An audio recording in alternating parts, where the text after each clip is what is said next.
الطفل الثاني أيضاً من نيويورك دافيد سيريرو من أصول فاسية، فخور بالازدواجية الثقافية كيهودي مغربي. غادي نتابعوه في تحضير العرض ديالو المقبل.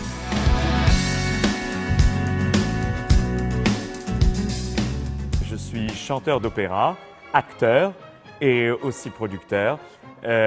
Mon père vient de Fès au Maroc et le Maroc a toujours une part très importante dans mon cœur. Moi je suis né à Paris et je vis maintenant à New York. Donc oui, j'ai démarré en fait la musique à Paris où j'ai d'abord commencé à jouer du piano, à chanter de la pop, de la variété, faire un peu de piano bar. Et puis, il y a un peu plus d'une quinzaine d'années, je suis parti vivre à New York où j'ai commencé à faire du théâtre. Et on m'a dit, bah, tu fais du théâtre et tu chantes, ce serait intéressant que tu regardes un peu les comédies musicales. Donc, des comédies musicales, j'en ai fait un petit peu. Et puis, tout de suite, on m'a dit, tu as une voix très puissante pour faire de l'opéra. Et donc tout de suite, j'ai eu cette carrière dans l'opéra où je suis parti d'abord 2 ans en Russie, à Saint-Pétersbourg, où je me suis formé. Je crois que je suis le premier Marocain à mettre les pieds en Russie où il faisait moins 40.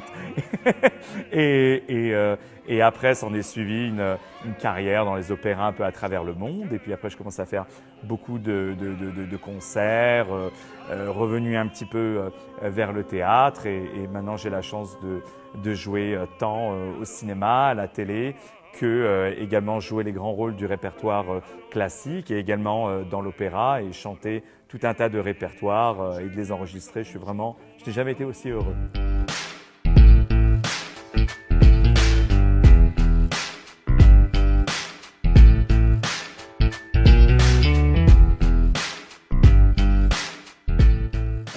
Ce qui m'a amené vers ce métier-là, en fait, c'est que depuis tout petit, j'avais cette envie de divertir les gens. J'avais aussi cette envie de réussir, d'être porté, vraiment de faire plaisir aux gens, de leur apporter du bonheur. C'était vraiment à la base. En même temps est venu cet amour pour la musique, cet amour pour les textes, cet amour pour les gens. C'est vraiment l'amour pour les gens que j'ai eu vraiment à la base. Moi, je dis toujours que j'étais avant tout passionné par les gens et c'est mon amour pour la musique et pour le théâtre qui m'a donné envie d'exprimer cet amour pour les gens. J'aime jouer, j'aime travailler, j'aime chanter, j'aime être sur scène, j'aime entendre la réaction des gens, mais plus important, j'aime vraiment travailler avec les gens.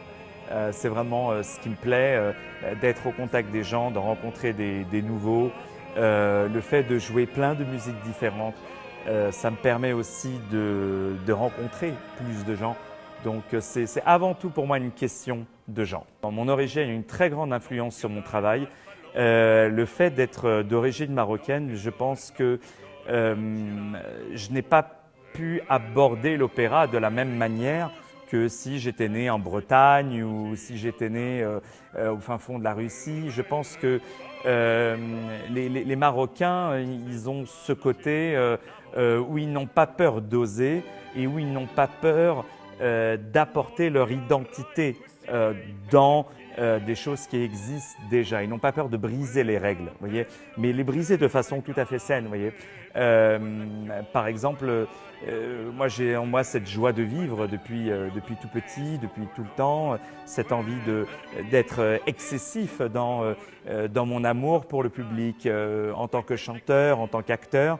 Je pense que ça c'est très marocain. Je pense qu'il n'y a pas une journée où je ne mets pas mes origines marocaines dans mon travail. D'ailleurs, il y a une phrase que je dis tout le temps, qui je crois est de Ernest Hemingway, où il dit « Soyez vous-même parce que les autres sont déjà pris ».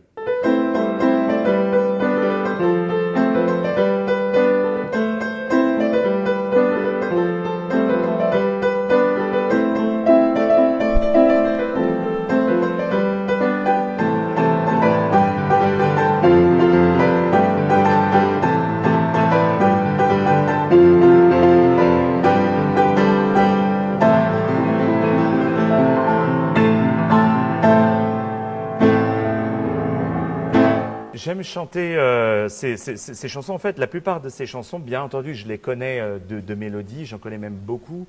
Parce que quand j'étais petit, dans les mariages, on entendait ça. les week-ends, on entendait ça à chaque fois qu'il y avait un événement, j'entendais ça. Quand j'étais dans la voiture avec mon père, il avait toujours un ou deux copains qui revenaient du Maroc et qui lui amenaient un sac, je me souviens, rempli de cassettes qu'on mettait dans la voiture. Donc j'ai grandi en écoutant toutes ces chansons.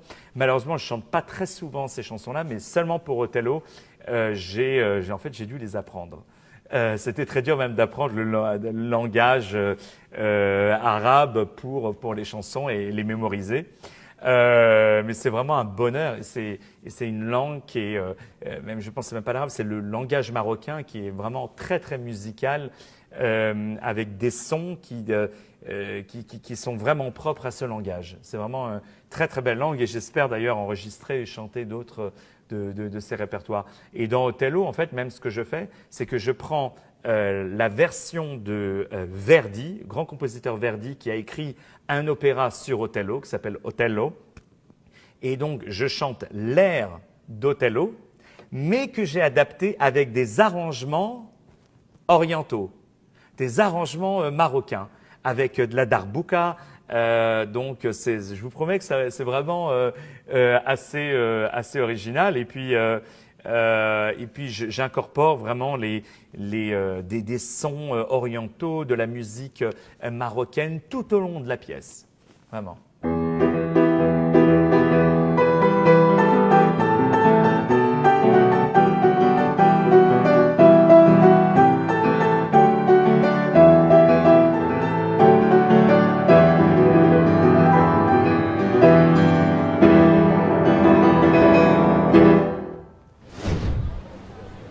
Et ce que j'aime à New York, c'est un peu ce qu'on retrouve bizarrement, c'est un peu ce que je retrouve des fois au Maroc. C'est que, comparé par exemple à la France, c'est qu'à New York, tu vois, tout le monde se parle. Les médecins parlent avec celui qui fait la vaisselle dans les restaurants. Le chauffeur de taxi peut être ami avec un supermodèle, tu vois, un top modèle. En France, par exemple, ce qui est un truc qui me dérange, c'est un peu les catégories, tu vois, de gens sont un peu fermées. Et moi, ce que j'aime ici, c'est justement le côté cosmopolitain de la ville. Tu vois, c'est un truc vraiment qui me plaît. Et je trouve que la ville, elle est très stimulante. Tu vois, on a envie de faire des choses ici. On a envie de se battre. Moi, j'ai envie cette ville ne peut jamais être conquise. Tu vois, c'est dans la chanson de Sinatra où il dit If I can make it there, I make it anywhere, it's up to you. Tu vois, c'est dans cette chanson où vraiment elle exprime cette envie d'avancer, de faire des choses, de créer. Et c'est tout ça l'esprit de New York.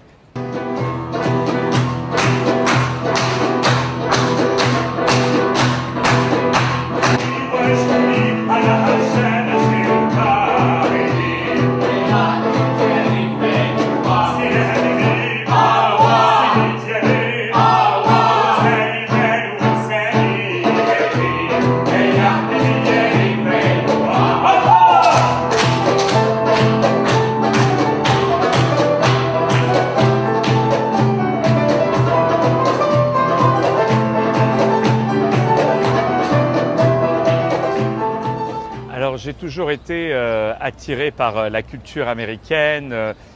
J'ai grandi en écoutant Frank Sinatra, Sammy Davis Jr. et puis également tous les grands entertainers, c'est-à-dire tous les grands artistes de scène, du musical, etc. Bien sûr, en France, il y a une très grande école comme Yves Montand, Edith Piaf, etc. Mais ce qui m'a toujours plu sont les artistes américains, Las Vegas, etc. Et puis surtout les grands musicals de Broadway et j'ai toujours su que à New York était le niveau les plus élevés, surtout chez les chanteurs.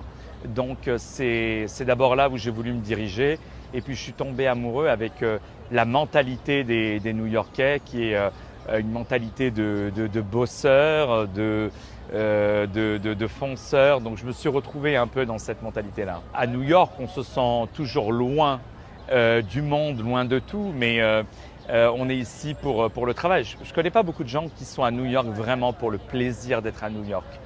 New York, ce n'est pas vraiment une ville où on peut profiter. Les gens sont à New York pour travailler, pour se faire un nom, pour se faire remarquer, pour avancer. Et c'est ça que j'aime vraiment dans cette ville. Et surtout en ce qui concerne l'entertainment, le divertissement, je pense que New York, c'est vraiment devenu le centre du monde, surtout en ce qui me concerne, où il y a de l'opéra, où il y a des comédies musicales, où il y a du jazz, où il y a de la chanson populaire, où il y a du cinéma, de la télé, du théâtre surtout. Donc c'est vraiment la ville pour moi où je me retrouve vraiment à 200%.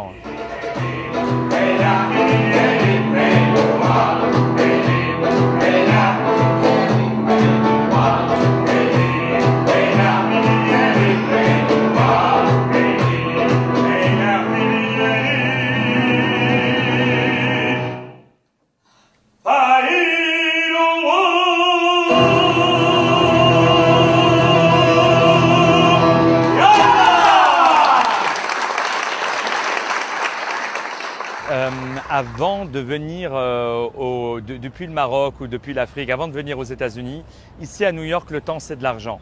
Donc vous ne pouvez pas arriver à New York et vous dire bon, pendant 2-3 ans je vais réfléchir à ce que je vais faire. Parce que les loyers coûtent très cher, la vie ici coûte très cher, les places en général sont très chères. Donc c'est pour ça que en général, quand vous arrivez à New York, il faut vraiment savoir ce que vous voulez faire et déjà arriver avec un bagage. C'est quand même très rare de démarrer sa carrière à New York.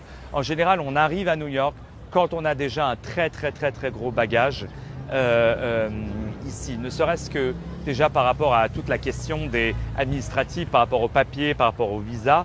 Vous n'avez le visa que si vous pouvez montrer et démontrer que vous êtes reconnu dans votre milieu, dans votre pays. Parce que si déjà dans votre pays, parlant votre langue, n'ayant aucun problème de papier, vous n'arrivez pas à réussir et à exercer votre métier, à être reconnu dans votre métier, vous n'y arriverez pas aux États-Unis, ça c'est sûr.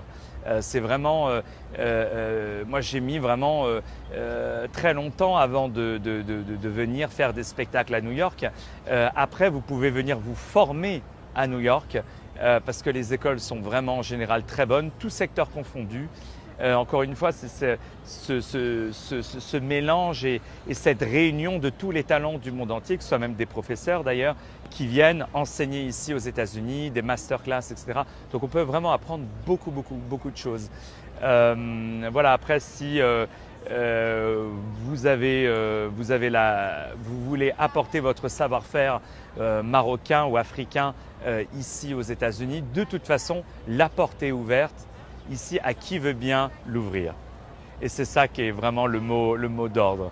Mais je ne suis pas inquiet pour les Marocains ou les Africains parce qu'en général, ils ont peur de rien, on a peur de rien et tout en respectant les règles, bien sûr, dans lesquelles on va et tout en apportant notre savoir-faire et avec le sourire, tout passe.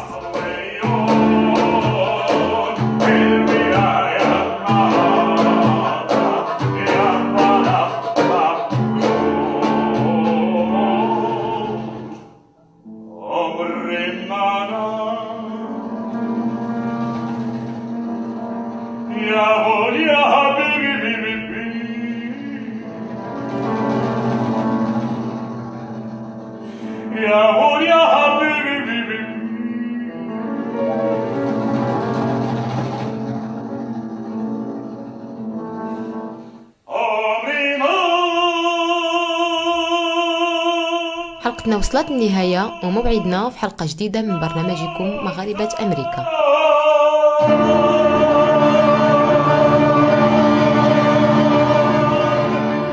Power in your command is taken off. Self-fuel! A word or two before you go. I have done the state some service, and they know it. No more of that. I pray you in your letters, when you show these unlucky deeds were late, speak of me as I am. Nothing extenuate nor set down ought in malice. Then must you speak of one that loved not wisely, but too well. Of one not easily jealous, but being wrought, perplexed in the extreme. one whose hand, like the Bay's Indian, threw a girl away richer than all his tribe.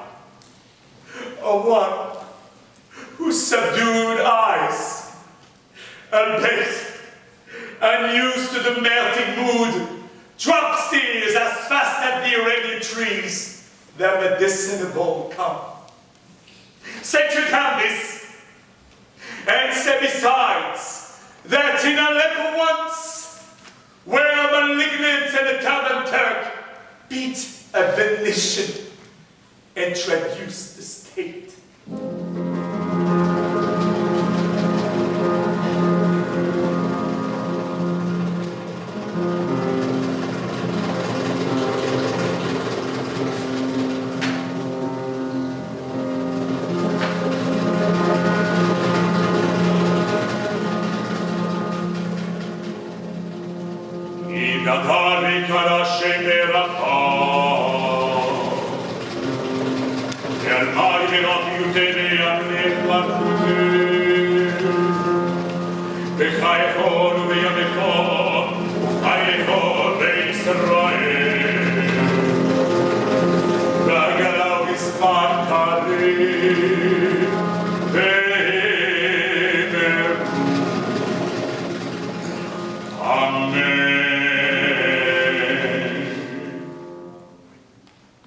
I took by the throat the circumcised dog and smote him thus.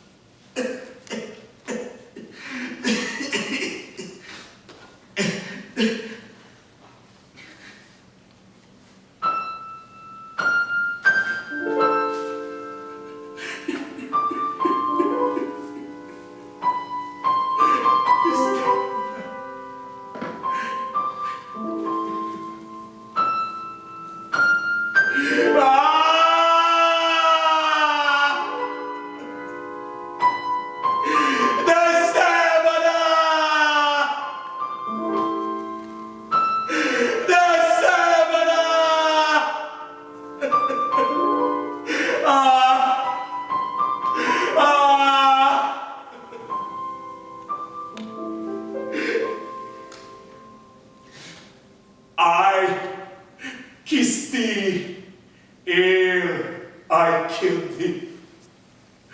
No way but this, killing myself to die upon a kiss.